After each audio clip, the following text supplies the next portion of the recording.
So hey there, welcome back to another video of Ellen Diary YouTube channel. And in this video, we'll be talking about my experience in my latest project as a project manager. So starting out the video, here are the table of contents. Choose the right program. I just came back from South Africa from an assignment, and there was another project waiting for me to join as project manager. The senior project manager interviewed me in another ODC from where this requirement came that he had the need for a techno PM prime minister. I did have a technical background, so that there was not only were more not into consulting and project management.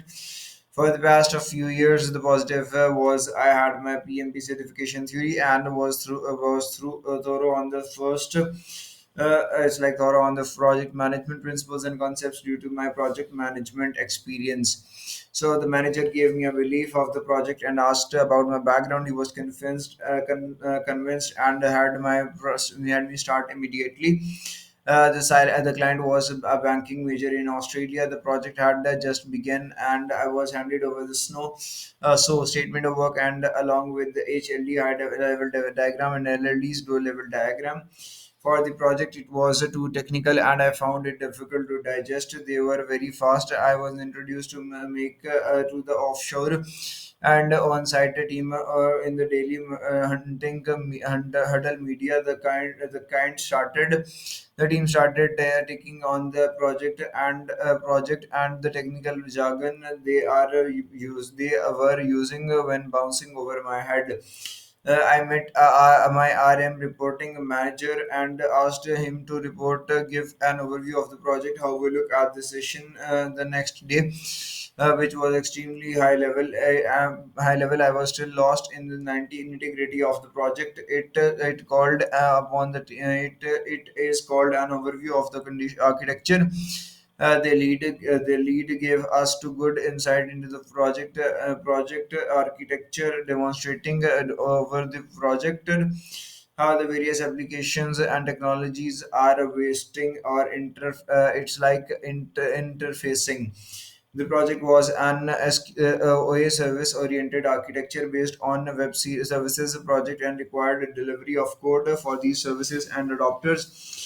If you are technical, you might easily understand that technology and architecture were being used in the project. By the end of this week, with daily huddle meetings and the team managers, I was coming to place. The next week onward, I stand to facilitate the huddle meets. Instagram, the on-site and offshore. I started preparing for the daily program. So for the daily program, so where it was we for the daily program. So, anyways, I have a feeling better now. My RM added more responsibilities from the second week. He asked me to have the weekly status.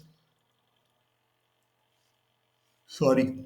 Yeah, report to the on-site project manager from the client side, and every Friday I have to have the progress update meeting every week with the client PM. Moreover, he gave me a PDF document which was the product plan made in Microsoft Professionals.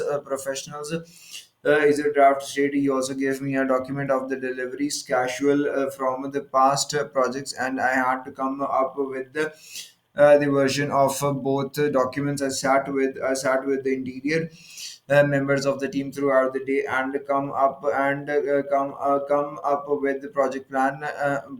Senior members of the team throughout estimates, and he delivers casual. I had to make it with the team for iteration on the past day. It finalizes it was sub continued. It's like where is it? So sub components as decision coding, rubbling, testing, UT, it's a CT, and all of that games. So that was for this section of the video. For the next one, we have PMP certification in Bangalore, PMP certification in Delhi, PMP certification in Pune. For United States, we have three of the organizations: PMP certification in Charlotte, PMP organization in Los Angeles. Then we have PMP certification in San Francisco. So that was all for this particular video. Hope you have learned a lot from that, and we'll be looking forward to having you in the next videos. Thank you for watching.